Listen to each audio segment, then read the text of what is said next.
Walang ibang dapat tularan, walang ibang dapat pakinggan, walang ibang dapat sundan at sundin, kundi si Jesus. Sumusunod lang tayo sa iba, hanggang sila rin ay sumusunod kay Jesus. Pero pag mayroon na silang turong hindi ayon kay Jesus, dapat di tayo malito. Kahit pa marami silang turo na ayon kay Jesus, doon sa mga hindi ayon, hindi na tayo dapat sumusunod because the model is Jesus. John 1:14, the Word, meaning Jesus, became a human being and lived here with us.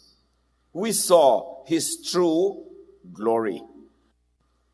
And that was the glory of the only Son of the Father.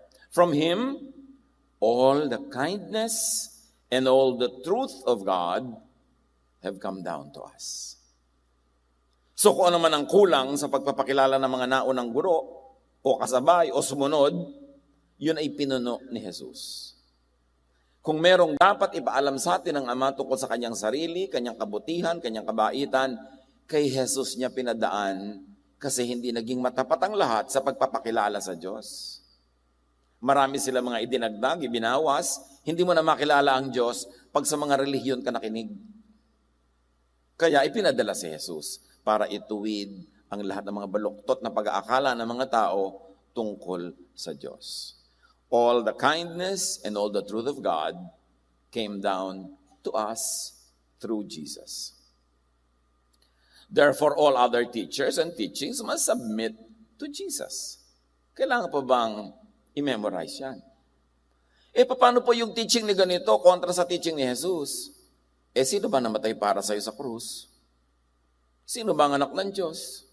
Sino ba ang isinugo na kinatawan ng Diyos na nagpapakilala sa atin ng buong-buong kabutihan ng Diyos?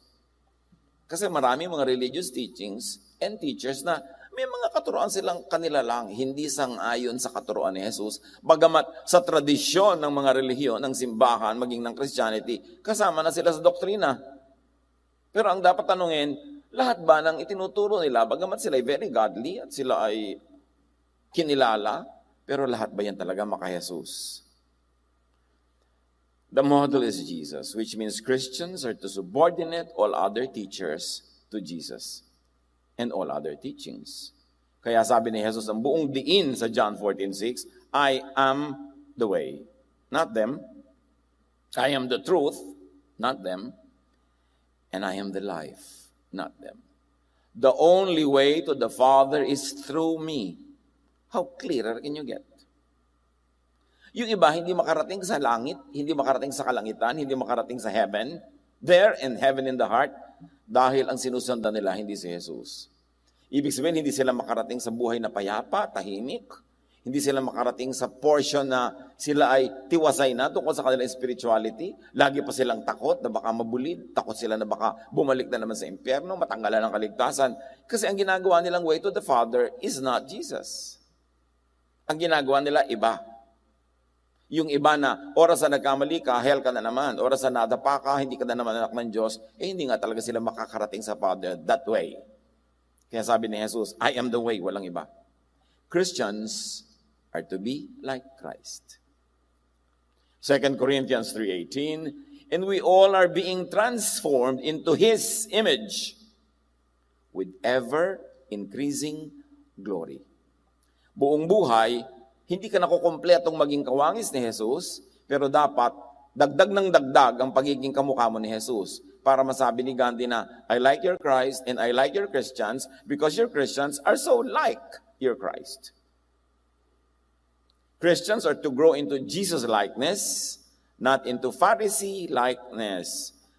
But the sad truth is, marami mga tao, oras na nagbiblia, nag-Bible study, naging religyoso na Bible-based, mas nagiging mukhang Pharisee. Napanghusga, mapaghiwalay sa kapwa, pinopromote lang ang sarili, away-awayan ng mga doktrina, batuhan, maraming religious wars within Christianity kasi nagiging kamukha sila ng Pharisee, hindi ni Jesus. The challenge really is to know Jesus apart from historical, traditional Christianity. Because in the last 2,000 years, ang dami na rin inimbento ng Christianity, lahat ng sekta, lahat ng kongregasyon, ng mga katuroang hindi naman maka-Jesus, kundi maka-Pharisee. Kaya dapat balikan talaga si Jesus. to get reacquainted with Jesus alone. Hindi Jesus na maraming kasama. Jesus alone. Mag-isa siyang namatay sa krus. Mag-isa siya na nabuhay na muli. Dapat mag-isa ang pagkilala natin sa Kanya na hindi matakpan ng anino ng iba si Jesus sa pagkilala natin sa Kanya. And then to imitate Jesus alone. Huwag pagsabong-sabungin ang mga katuroan ni Jesus sa katuroan ng iba kasi hindi naman katulad ng iba si Jesus. He stands apart. He is in a class by himself. Jesus is not self-righteous and judgmental. Pero hindi ba yung kabaligtaran niya na nangyayari? Matuto lang ng 3 verses. Nagiging self-righteous and judgmental na. Kaya sabi ni Jesus sa Matthew 7:1, do not judge. At napakaraming mga examples, teachings, and episodes na ipinapakita yan na si Jesus ay hindi judgmental. Even the woman caught in the act of adultery, that the whole town was going to stone to death, matapos siyang iligtas ni Jesus sa mga bato na yon, sabi niya sa babae, o nasa na yung mga umuusig sa iyo? Wala na po sila. Sabi niya, neither will I condemn you. Go home and live your life of sin. Hindi niya kinonsinte yung kasalanan, pero hindi din niya kinondemn. Sabi niya, umuwi ka na, bagong buhay ka. Jesus is not sectarian or congregational. Mark 9:38-40, sinabi sa kanya ni Juan, Guro, nakakita po kami ng isang taong nagpapalayas ng mga demonyo sa pamamagitan ng inyong pangalan. Pinagbawalan namin siya dahil hindi natin siya kasamahan. Ngunit sinabi ni Jesus, huwag niyong pagbawalan, sapagkat ang sino mang hindi laban sa atin ay panig sa atin.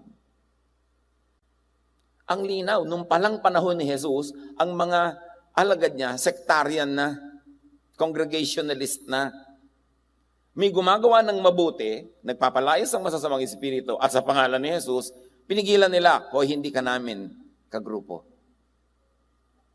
Separate kami sa iyo. Hindi ka kami.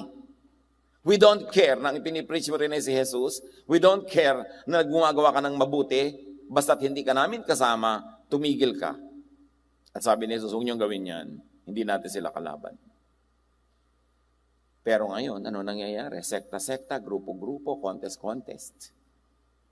Nakakarinig na ba kayo ng mga Christian group sa pinupuri yung kabilang Christian group? Di ba? Puro pintas. Kasi na itinuturo sa pulpito, mamintas. Pintasan ng iba. Pasayahin ang sarili na tayo lang ang tama, tayo lang anak ng Diyos, tayo lang ang papakasalan ni Jesus. Ganyan. So, yun ang tumatanim sa utak ng mga nakikinig. Nagiging mapanghusga at mapaghiwalay sa mga kapwa na nanalig din naman kay Jesus. Ang hilig-hilig pa nating, Pastor, ito pa yung auntie ko, sinama ko ngayon dito. Unbeliever po. Gusto kong matulaw pag may ganun. Yung nadidilig pa nung tao, tinatawag siya nung nagsama sa kanya na unbeliever. Naniniwala ba siya kay Jesus? Opo. Di believer siya. Iba lang ang sekta niya. Ano ka ba? Napakakitid ba ng believer sa'yo? Yung tayo lang? Kaya 100 taon na ang biblical Christianity sa Pilipinas, kakonti-konti pa natin compared sa iba. Dahil sa mga ugali na yan. Dahil sa mga pamamaraan natin na yan na nakaka-turn off sa marami. John 10:16, kaya nilinaw ni Jesus sa kanya mga alagad na feeling exclusive. I have other sheep that are not of this sheep pen. I must bring them also. They too will listen to my voice, and there shall be one flock and one shepherd. Sabi, hindi lang kayo ang anak ng Diyos. Marami pa. At isasali natin sila para merong isang pamilya ng Diyos. So Jesus definitely is not exclusivist, not separatist. Mahilig siyang makipag-isa, makianib sa mga naniniwala sa Ama natin sa langit. Jesus is not dogmatic, especially about every traditional teaching. Yung sasabihin ng iba, God said it, meaning a verse. I believe it, that settles it. Ibig sabihin, wala nang usapan. Yung paniniwala ko sa verse na ito, yun ang mananaig. Kaya nagkakagulo lagi. Matthew 5:43-44, you have heard that it was said, love your neighbor and hate your enemy. Ito yung verse, ha? Ang itinuturo, hatred sa enemy. But I tell you, love your enemies. So ang tinuturo ni Jesus, love. Kaya yung mga haters, ikokot nila yung mga verses na yan na hate your enemy. Pero remember, may sinabi na si Jesus na, but I tell you, ako ang nagsasabi sa inyo, love your enemies. So, paano ka magiging dogmatic about every verse kung napakaraming verses ang minodify ni Jesus, pinalambot, pinabait, kaya nga siya'y pinadala para ipakilala ang buong buo at tunay na kabutihan ng Diyos. Pag ginawa mo every verse na poon, ang ending niyan, marami kang pagsasabong-sabongin na verses. Kasi marami talaga mga magkakasalungat na ideya. Sinabi ni ganon, sinabi ni ganyan, sa ganung panahon, sa ganitong panahon, magkakaiba yan. Tapos pagsasama-samahin mo sa loob ng utak mo, kaya litong-lito ang mga tao. Kaya mahalaga, si Jesus ang mangibabaw. And very importantly, Jesus is flexible. In fact, even on the Sabbath, which is a very important institution in the Jewish religion, kasama pa sa Ten Commandments na nakadambana. Pero sabi ni Jesus, Sabbath was made for man, not man for the Sabbath. Kaya kayo binigyan ng Sabbath para kayo mapahinga, hindi para gawin yung amo ang Sabbath na nakakapagod ng i-observe. Nabaligtad ang purpose. Imbes kayo mapahinga, napagod kayo sa pag-observe niyan. Kaya sabi niya, kung may magagawa kayong mabuti, Sabbath or not, do it. Magiginhawa kayo, gawin ninyo. Pinakamahalaga yun na tradisyon nila. So you see, hindi naman sinasanto ni Jesus lahat ng verses. Binigyan niya ng bago, makabuluhan, mabait na application ng lahat para makalaya ang mga tao sa bigat ng relihiyon. Jesus is flexible even on dietary laws, another very important aspect of the Jewish religion. Sabi niyang mga religious leaders, bakit kayo kumakain ng hindi naghihinaw, hindi naguhugas ng kamay ng mga disciples mo? Sabi ni Jesus, alam niyo, nagpaparumi sa tao, hindi yung pumapasok sa bibig niya, kundi yung lumalabas sa kanyang bibig ng mga salita. Effectively, he set people free from the dietary laws of the Jewish religion. Matthew 15:10-11, pinalapit ni Jesus sa mga tao at sinabi sa kanila, pakinggan nyo at unawain ang aking sasabihin.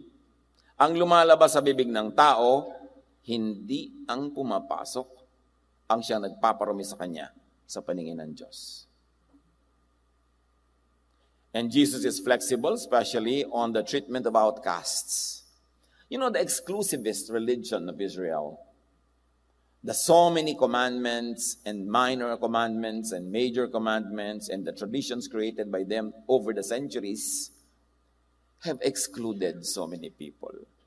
Committed ang kahulugan ng pagiging anak ng Diyos. Lumapad ang highway na patungo sa impyernong inimbento nila.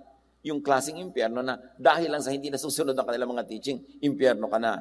Kaya napakarami tuloy tao outcasts. Parang ang highway napakalapad, ang pwedeng walang daanan yung puting linya sa gitna.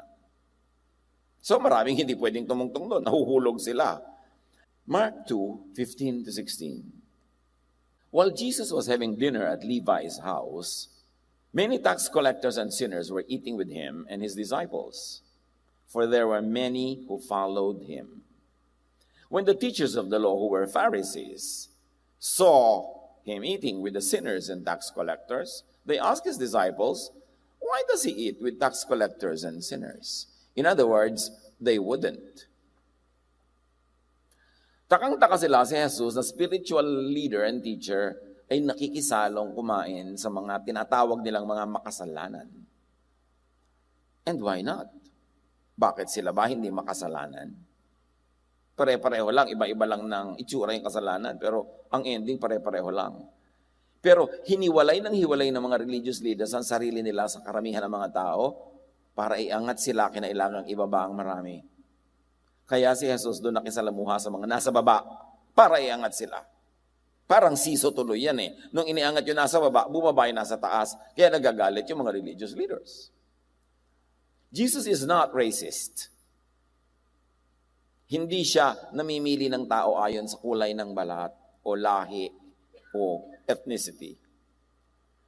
John 4:7-9, may isang Samaritanang dumating upang umigib sa balon. At sinabi ni Jesus sa kanya, maaari bang makiinom? Wala noon ang kanyang mga alagad dahil sila'y bumili ng pagkain sa bayan.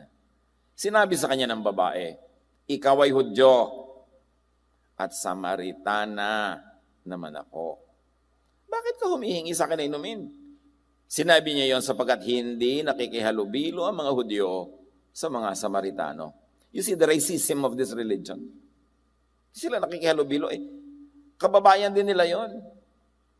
Nalahian lang ng iba, naging mga mestizo at mestisa. Hindi sila nakikihalubilo. Until Jesus, because Jesus broke all the social rules that deprived people of equality with others. Binasag niya, tinawid niya ang mga pader na hindi tinatawid ng iba para ihiwalay lang ang sarili nila sa iba. Napakaraming outcast nun. Okay, Gentile ka, edi outcast ka, Jew lang ang in eh. Edi ang lahat ng tao sa planeta out, Jew lang yung in sa kanilang paningin. Luke 23:26. As the soldiers led him away, that is to the cross, they seized Simon from Cyrene, who was on his way from the country, and put the cross on him and made him carry it behind Jesus. The very mention of where he came from suggests very, very strongly that he was not a Jew, that he was a foreigner. Pero sa dinami-rami ng Jew, ang nagbuhat ng krus ni Jesus ay si Cyrene, taga Cyrene, si Simon. What does it tell us? Hindi sila puwera. Napakalaki nga ng ministering binigay. In fact, Jesus is not a big fan of racist Jewism. Hindi siya tagahanga ng ganyang kaugalian. In fact, yan ang kauna-unahan niyang tinuligsa. Sa first public sermon ni Jesus, when he went to the synagogue, read the scripture for the day, rolled it, and then made the sermon, sabi niya sa Luke 4:25-30, ngunit sinasabi ko sa inyo, puro Hudyo yung audience, nasa loob siya ng synagogue. Maraming byuda sa Israel nung panahon ni Elias, nang hindi umulan sa loob ng 3.5 taon, at nagkaroon ng taggutom sa buong lupain. Subalit, hindi pinapunta si Elias na propeta sa kanino man sa kanila, sa mga Hudyo, kundi sa isang byuda sa Sarepta, sa lupain ng Sidon. In other words, ang daming nagugutom na widow sa Israel, sabi ni Jesus, the prophet was not sent to bless any one of you. The prophet was sent to a Gentile woman, this widow in Sarepta, sa Sidon. Anong ibig sabihin nun? Don't think na napaka-special nyo. Sa dinami-rami ng may ketong sa Israel nung panahon ni Eliseo, so this is Elijah and Elisha, wala ni isa mang pinagaling at nilinis maliban kay Naaman na isang taga-Syria. O inulit pa ni Jesus. Ang example niya, isang babaeng outsider, this time naman isang lalaking outsider. Sabi niya, alam nyo, ang daming may ketong sa Israel, walang pinagaling ang Diyos noong panahon ni Eliseo. Kundi ang pinagaling si Naaman, foreigner yon, taga-Syria, hindi siya Hudyo. Don't think na sobra kayong paborito ng Diyos. Nagalit ang lahat ng nasa sinagoga nang marinig ito. Nagsitayo sila at itinaboy nilang palabas papunta sa gilid ng bundok na kinatatayuan ng bayan upang ihulog siya sa bangin. Ngunit dumaan siya sa kalagitnaan nila at umalis. Nilampasan ni Jesus yung mga tao. Napaka-poetic language na nilampasan niya yung mga Jew and their traditions and their anger to do His mission. Ipinamukha niya sa Israel, yes, mahal kayo ng Diyos, syempre. Pero hindi lang kayo. And don't think so special. Bulag ba kayo sa kasaysayan na sa lahat ng babalikan niyong kasaysayan, ang daming pagkakataong ipinakita ng Ama sa Langit na mahal niya ang mga non-Israelites. Katulad nga sa example na binigay ko. Nagalit sila, papatayin nila si Jesus. First message pa lang ni Jesus, papatayin na eh. Itutulak na sa bangin. Kasi hindi niya kinukonsente yung racism, yung sobrang ethnocentrism, and the superiority complex that these people have over all other races on earth. Jesus is not sexist. Alam niyo yung sexist, yung babae, lalaki lang, ganito, ganyan, ang bida lang, itong ganitong gender, blah, blah, blah. John 4:27, just then his disciples returned and were surprised to find him talking with a woman. Remember yung babae sa balon, nakausap ni Jesus? The Bible is clear to state that it was a surprising thing then for a man to talk to a woman, and much more for a man like Jesus. So Jesus, by talking to this woman, broke so many barriers. The gender barrier, the cultural barrier, The race barrier? Ang dami. Sabi niya, kata-kata, ba't siya nakikipag-usap sa babae? Itong korte ng utak na ito ng mga disciples, carry over pa ng korte ng utak ng kanilang relihiyon, na minana ng maraming Christian na hanggang ngayon, ang babae sa sulok lang. Minana yan sa mga Jews, hindi kay Jesus. Dapat linawin yan. Luke 10:39-41, nang si Jesus ay nagpunta sa bahay ni Mary at Martha at ang kapatid nilang lalaking si Lazarus, Mary sat at the Lord's feet listening to what he said. But Martha was distracted by all the preparations that had to be made. She came to him and asked, Lord, don't you care that my sister has left me to do the work by myself? Tell her to help me. So para kay Martha, women in the kitchen, please. Nagtuturo si Jesus, nakaupo sa kanyang paanan ng mga disciples, mga lalaki, kaisa-isa tong Maria na nakaupo din doon nakinig. Na-offend si Martha. Hoy babae, halika sa kusina. Pakakainin natin ang mga lalaki pag nagutom na sila. Kami na meron. Dito, ayoko. Dito ako makikinig. Senyasan siguro ang senyasan niyo magkapatid. Hanggang hindi na nakatiis ng Martha, Lord, paputay niya sa kusina ang babaeng yan. Kababaeng tao, nag-aaral. Kababaeng tao, nauupo dyan. Sabi ni Jesus, tama ang pinili niya. By that single statement, Jesus liberated women from the kitchen. O baka na din na kayo magluto, mga misis. Huwag lang kayo lagi paglutuin yun si mister, di ba? Ang linaw-linaw na nga ng turo dito, hindi lang dapat yung mga babae. Lalo na yung mga lalaki walang trabaho, tapos lagi nakataas pa ang paat. Kape! Ang mga misis, ibubuhos ko ba sa iyo ang kape? Nakumukulo? Yung pareho kayo nagtatrabaho, maghapon nasa labas ng bahay, nakalambitin si misis sa mga bus pa uwi, dadaan pa siya sa talipapa, magluluto pa siya, magkakaliskis ng isda habang binababad yung labada, magluluto, maghahain, at tatawagin na si mister na nanonood ng TV, tapos pagkakain, uupo na uli si mister sa TV, si misis naman, kukusutin na yung mga nilabada niya, hangin na ng electric fan yung uniform niya bukas para matuyo. Tapos hihiga na si mister, sabihin, Ma, liko no. Ibang papel naman, nagagampanan mo ngayon.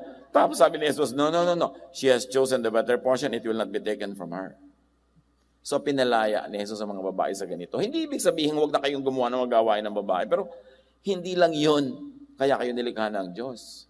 Grow, learn, sit with the men, dare to make yourselves grow. Dahil time management lang yung mga trabaho sa bahay. At dapat ngayon, shared work na yan, hindi na lang babae lang.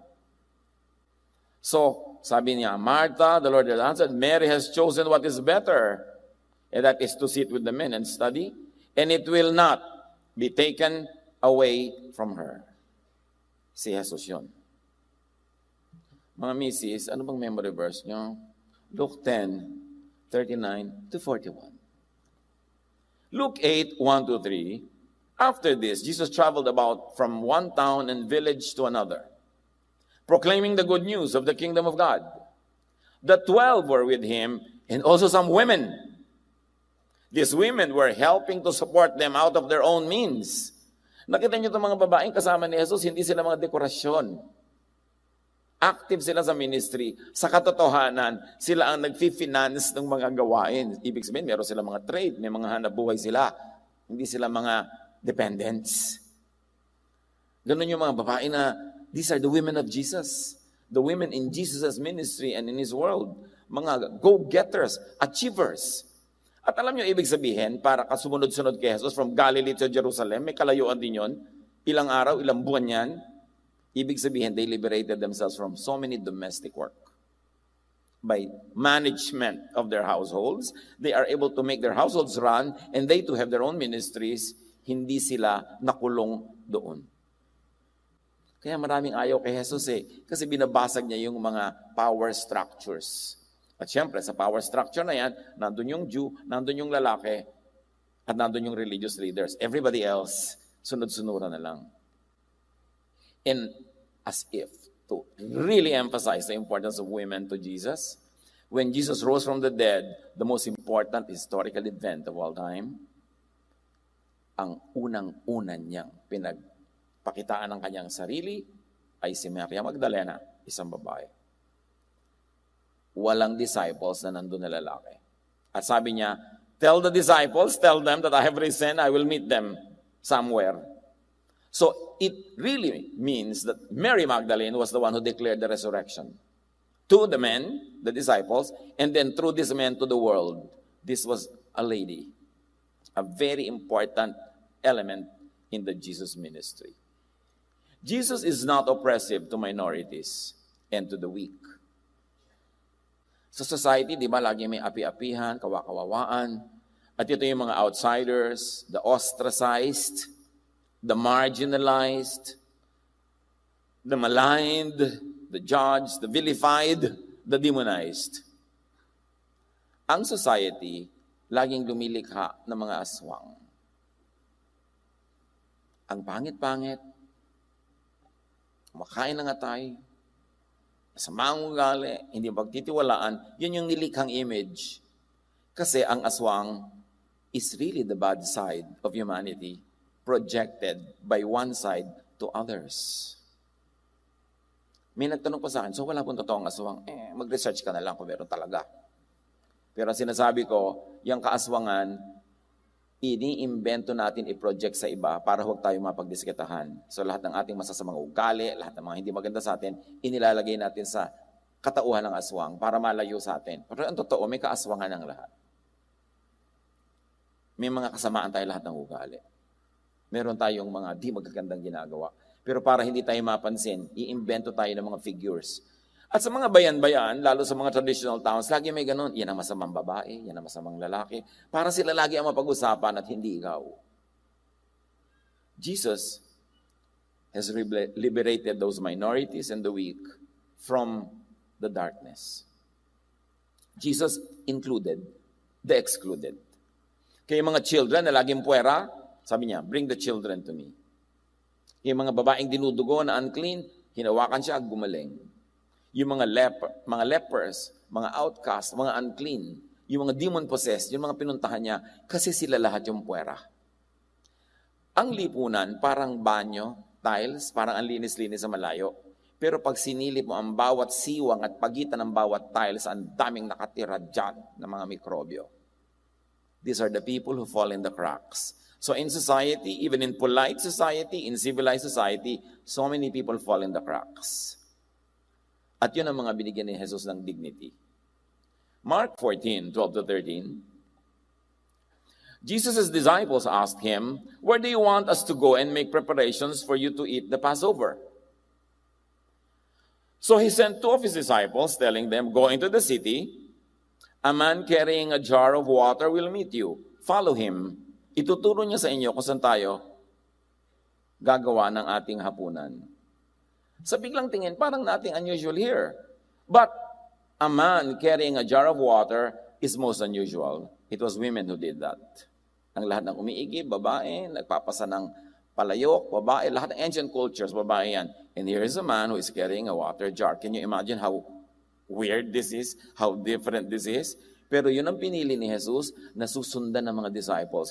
Jesus dignified and included and enlisted in his ministry the people that society would usually not include. Yun si Jesus. Kilala ba natin talaga siya? Unlike many Christians in history and even today, Jesus is not fond of the Pharisees or Pharisiness, as we have always harped about. Sabi niya, kahabag-habag kayo, mga tagapagturo ng kautusan at mga Pariseo, mga mapagkunwari. Hinahadlangan ninyo ang mga tao upang hindi sila makapasok sa kaharian ng langit. Hindi nga kayo pumapasok, hinahadlangan pa ninyo ang mga nais pumasok. Ito yung pagpasok spiritually or physically, if you like to say it, but also emotionally. Paano ka papasok sa kaharian ng langit emotionally na ikaw ay mayapa, tahimik, tiwasay? Sabi niya, hindi nyo binibigyan ng katiwasay ng mga tao, hindi nyo binibigyan ng kapayapaan, lagi nyo inuusig, lagi nyo pinapagalitan, lagi na lang ninyong minamasama. So hindi sila makapasok sa kaharian ng langit ng kapayapaan, katahimikan ng loob. Kasi ginagawa nyo yan dahil kayo man hindi kayo makapasok. Hindi kayo pumapasok at hinahadlangan nyo lahat ang iba na makapasok. Sa gabal kayo, hindi kayo kasangkapan para makarating sa paghahari ng Diyos ang mga tao. Inuubos ninyo ang kabuhayan ng mga byuda at ang dinadahilan ninyo ay ang pagdarasal ng mahahaba. At dahil dito'y lalo pang bibigat ang parusa sa inyo. Ang kausap ni Jesus, religious leaders, hindi yung mga makasalanan sa kalye. Nilalakbay ninyo ang karagatan at ginagalugad ang buong daigdig. Makahikayat lamang kayo ng kahit isang hentil sa pananampalataya ng mga Hudyo. Gusto nyo mag-convert. Ngunit, kapag ito'y nahikayat na, ginagawa nyo silang masahol pa at lalong dapat parusahan sa impyerno kaysa sa inyo. Sabi niya, panayang mission nyo, panayang convert nyo, pero pag na-convert nyo, ginagawa nyo ang anak ng impyerno. Pinupuno nyo ang puso ng galit, ng takot, ng guilt. Sabi ganon, kaya doble ang parusa sa inyo. Hindi napapabuti, napapasama ang mga dinadapuan ninyo. Ang linaw ni Jesus dyan. Kahabag-habag kayo, mga bulag na taga-akay, mga bulag, mga hangal, sabi ni Jesus. Nagbibigay kayo ng 10 bahagi ng maliliit na halaman, ngunit kinakaligtaan naman ninyong isagawa ang mas mahahalagang turo sa kautusan, ang katarungan, ang pagkahabag, at ang katapatan. Dapat ninyong gawin ang mga ito nang hindi kinakaligtaan ang ibang utos. You are majors of minors. You go to war for little doctrines, but the biggest doctrine of all, love, is not in your heart, nor in your agenda. Mga bulag na taga-akay, patuloy ni Jesus, sinasala ninyo ang kulisap sa inyong inumin, ngunit nilulunok naman ninyo ang kamelyo. Ang seselan nyo sa mga walang kwenta at maliliit na bagay, kasi yung malalaking bagay, nagagawa ninyo. Nililinis ninyo ang labas sa tasa at pinggan, ngunit ang mga yun ay puno ng kasakiman at pagiging makasarili. Bulag na pariseo, sabi ni Jesus. Linisin mo muna ang nasa loob ng tasa at pinggan at magiging malinis din ang labas nito. Ang katulad ninyo yung mga libing ang pinaputi, magaganda sa labas, ngunit ang loob ay bulok at puno ng kalansay. Ganyan-ganyan kayo. Sa paningin ng tao ay mabubuti, ngunit ang totoo ay punong-puno ng pagkakunwari at kasamaan. These are the words of Jesus. And he was not angry for nothing. Galit na galit siya sa organized religion of his time kasi walang ginawa kundi pahirapan ang buhay ng mga tao. Unlike many Christians in history and even today, Jesus is not a believer and endorser of every prophet and teacher. Hindi katulad ngayon na naginip lang propeta na. Bumili lang ng suka, isa na siyang disipulo. Tapos kung ano-ano tinuturo, mabuti sana kung ang itinuturo ni Jesus. Mano naman na nag-aral lang sa ilalim ng puno ng saging. Kung ang itinuturo naman, turo ni Jesus. Pero hindi kung ano-ano. Nang ending, pahirap.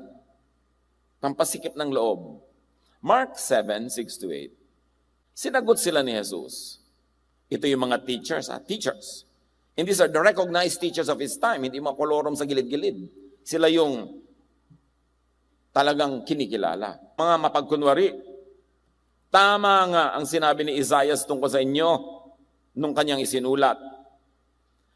Ang paggalang sa akin ng bayang ito, ng Israel, ay pakunwari lamang, sapagkat ito'y sa bibig at hindi sa puso bumubukal. Walang kabuluhan ang kanilang pagsamba, sapagkat itinuturo nilang galing sa Diyos ang kanilang mga utos. Binabaliwala ninyo ang utos ng Diyos at ang sinusunod ninyo yung mga tradisyon ng tao. Ito ang panunuri ni Jesus sa relihiyon, lalo na nung kanyang panahon. Sabi niya, mga turo nyo, imbento. Mga doktrina nyo, imbento. Hindi yan galing sa Ama. Kaya kailangan pa ako ipadala dito para ituwid yan. Sunod na ng mga tao sa inyo, napapahamak. Na sinasabi ni Jesus. Jesus taught and went against the current popular Phariseeism of his time. Yan ang tinuligsa ni Jesus.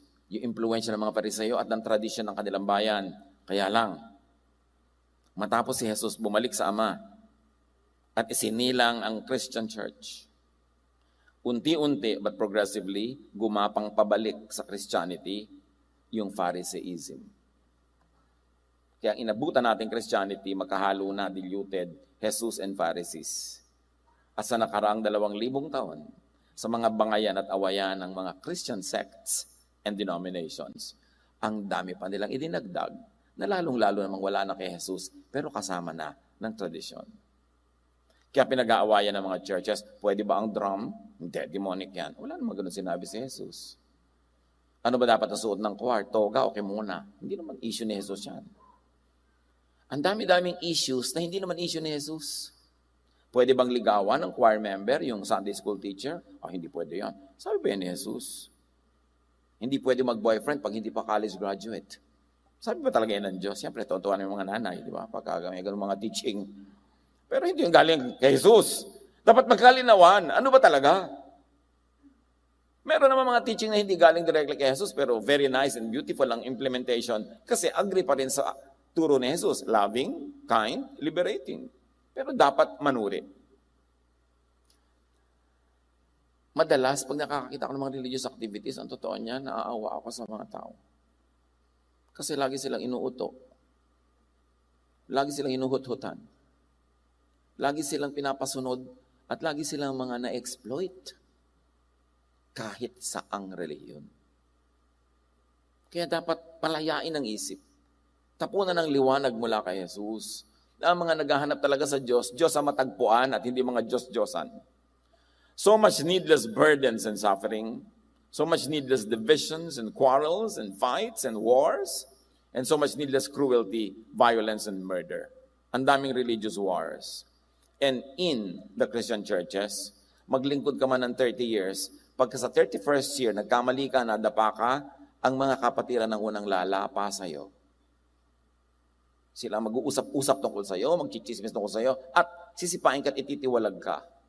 It could be a very thankless kind of involvement. Kasi nga, umiiral yung Pharisee. Kukuha ng verse para ibato sa'yo. Tulad ng gusto nilang gawin ng mga batuhin yung babaeng caught in adultery.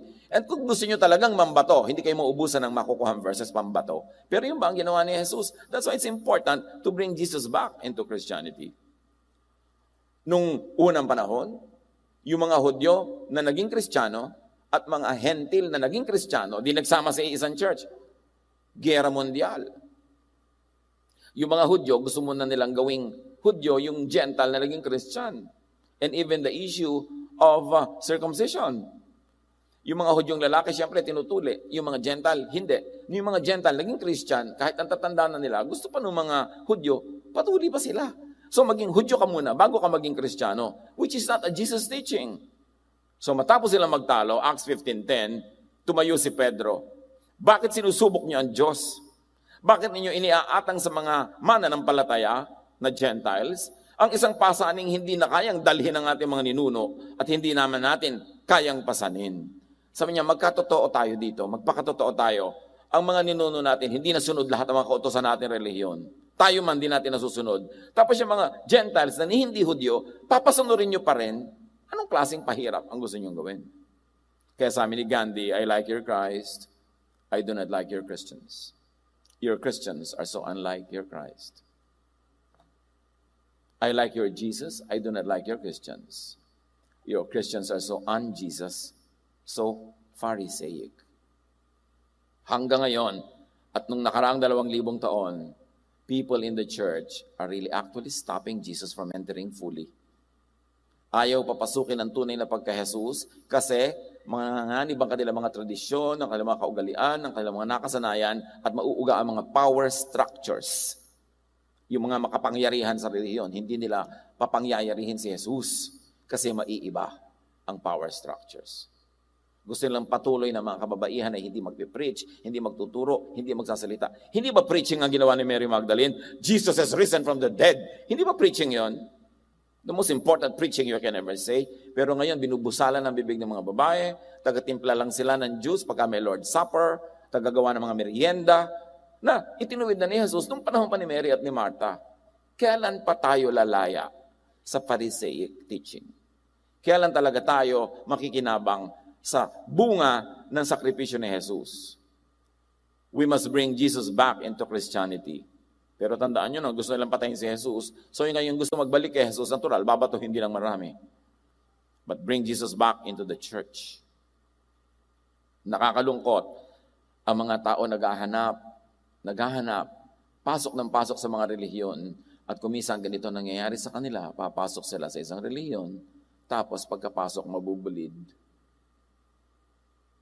Ibebenta lahat ng lote, lahat ng ari-arian, ibibigay sa simbahan. Pati hikaw, pati gintong ngipin, bubunutin, ihuhulog sa buslo. Ang mga kababaihan, chinichimay-chimay. Kawawa ang napakarami mga tao. To become like Jesus in all of life, live by the all-in-one commandment and law of Jesus, and that is love. Kaya patuloy at patuloy nating iginigiit ang Jesus filter. Lahat ng katuruan na alam nyo, narinig nyo, nakikita ninyo, salain kay Jesus, yung lalampas lang ang ipamuhay, yung iba ilagay na sa file. Pamisa-minsan, useful na reference, but you don't have to kill or die for teachings that did not come from Jesus, not affirmed by Jesus, and especially those that contradict Jesus. John 13:34-35. A new command I give you, love one another. As I have loved you, so you must love one another. By this, if you are loving or not, everyone will know that you are my disciples. If you love one another. So laging itatanong, loving ba yan? Loving ba ang ending? Loving ba ang application? At pag hindi, apply the Jesus filter. No matter who said it, no matter who exemplified it, pag hindi siya lulusot sa Jesus filter, we are the followers of Jesus, not of anyone else. We follow other people and other teachers just because they follow Jesus. But in areas where they do not, we should not follow them. Panginoon, turuan niyo po kami. Napahalagahan ang sakripisyo ng iyong anak na si Jesus, ang kanyang kamatayan at pagkabuhay na muli, para lahat ng aming mga pag-iisip, pagtuturo, pag-akay sa kapwa, ay papunta kay Jesus, hindi sa iba. Papunta sa inyong paghahari, hindi sa paghahari ng iba, papunta sa kapayapaan, katahimikan ng loob, at pagmamahalan. Pagbulay-bulayan ng mga ito,